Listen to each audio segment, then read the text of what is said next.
Hi, I'm Daniel. I'm a sleep physician. And if you have insomnia, this channel is for you. Today, we have a question from Mike M, who has developed a weird sleeping problem, including waking up for no particular reason and not feeling very groggy or anything like that. In this episode, we will try to untangle what's going on and offer some thoughts on how Mike potentially can sleep better. Nice having you back here, and if you're new to the channel, welcome, and I hope you will find something valuable to you here. As mentioned, we're going to talk about a question from Mike M, not the other Mike who have contributed so much to this channel, but Mike M in this case. And as I always say before we go to his email, any thoughts here are not specific medical advice to anyone, but just general thoughts and advice that hopefully will be helpful to you, Mike, or anybody else that tunes in here. So that said, let's read this. So I got this email actually only 6 hours ago, which reads, "Hello, Daniel. I've had this weird issue lately where I know I've slept because I was dreaming and time passed by. But when I wake up, it feels like I was awake the whole time. Does this make any sense?" So I emailed Mike back and said, thank you for checking in. And I said, not entirely uncommon what you're describing. It's called paradoxical insomnia. And I told Mike that he could check in on actually a recent episode 109. And I said that hopefully you'll find that helpful. And for you that have not tuned into episode 109, either on the YouTube channel or the podcast, well, that episode is about Caleb, who definitely had some paradoxical insomnia. In fact, one thing that I think was notable was that Caleb had his brother actually come in and take a picture of him with like a flashlight when he was sleeping, and he was like completely flabbergasted when he saw it in the morning. He was like, how did that happen? He swore that he was up the whole night, and that's kind of typical paradoxical insomnia. And just briefly, I posted several videos talking about paradoxical insomnia, but for you who have not heard me talk about it, it's basically a state where you are asleep, but you feel as if you have not slept at all. And what happens is that there's usually some type of like stress or anxiety or like some type of worry or something like that that makes you feel as if you're in this hyper-aroused state, or your brain, I should say, is in this hyper-aroused, like hyper-vigilant, super alert state, where you kind of hear everything that's going on. You're kind of super aware of everything that's going on. And even though you sleep, like when you wake up, the brain kind of interprets the scenario, like the information the brain gets, as if you were not asleep at all. So you literally feel as you have not slept at all when you actually slept. Paradoxical insomnia. And Mike actually said that, he checked out the video and says, yeah, this seems like this is what I've been going through. The weird part, though, is that each time I wake up, I'm not groggy or anything. And this is where I really wanted to spend some time, because we have not really talked about this before. So the thing that Mike finds weird here is that he wakes up, but he's not, sleepy or like unfocused. He wakes up and is alert and like kind of awake immediately. And, from my perspective, reading this, I'm actually not surprised at all. And I want to share why with you. And in fact, I think I understood this before, but I really picked up on this random Reddit comment that some person that on Reddit had a lot of insight and shared the following with me. He or she said, think about it this way.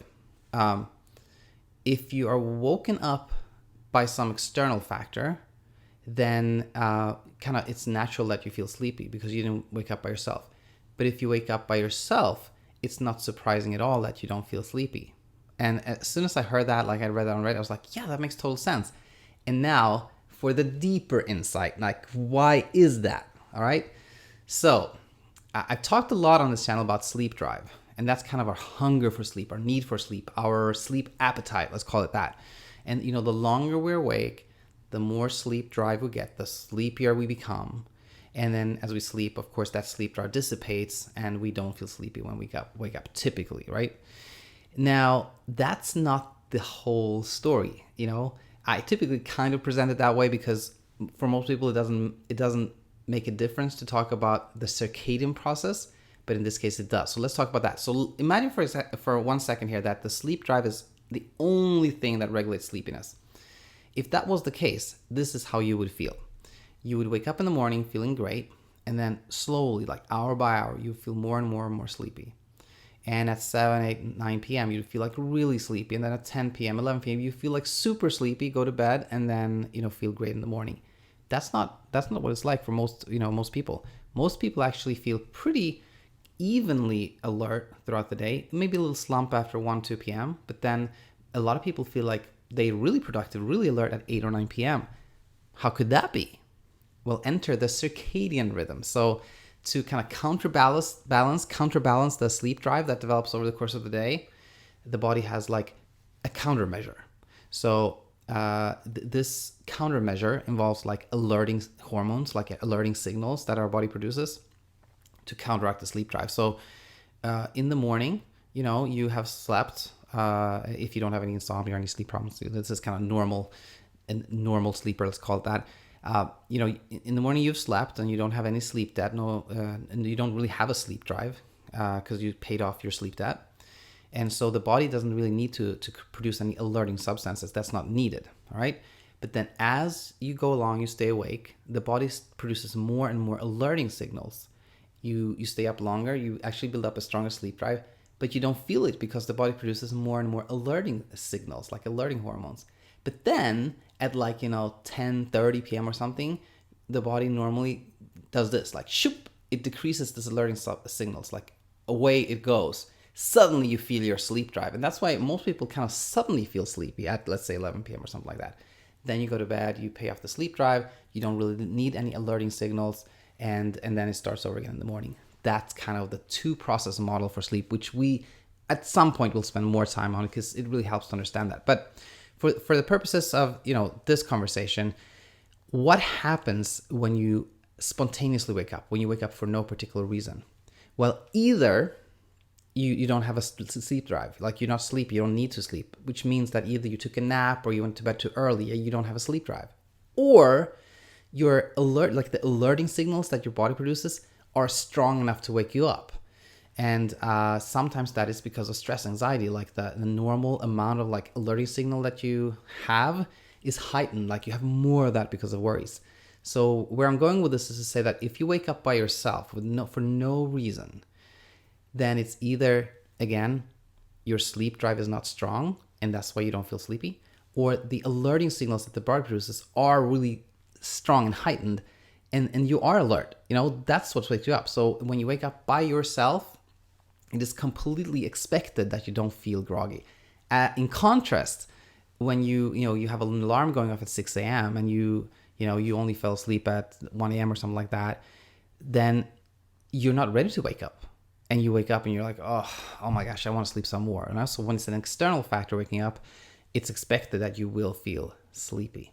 So I hope that clarified this a little bit. And then finally, Mike here is not necessarily like, it doesn't come across to me as you, Mike, have a big problem.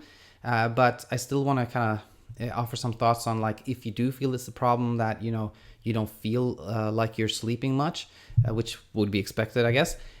Then consider this. So I asked Mike, as I usually do, like, how much do you think you need to sleep and what time do you need to get up in the morning? He said, I need about 7 to 8 hours of sleep, and I usually get up at 6:30 a.m. So if we kind of go with the shorter end here and say that let's just say you need 7.5 hours, then what I would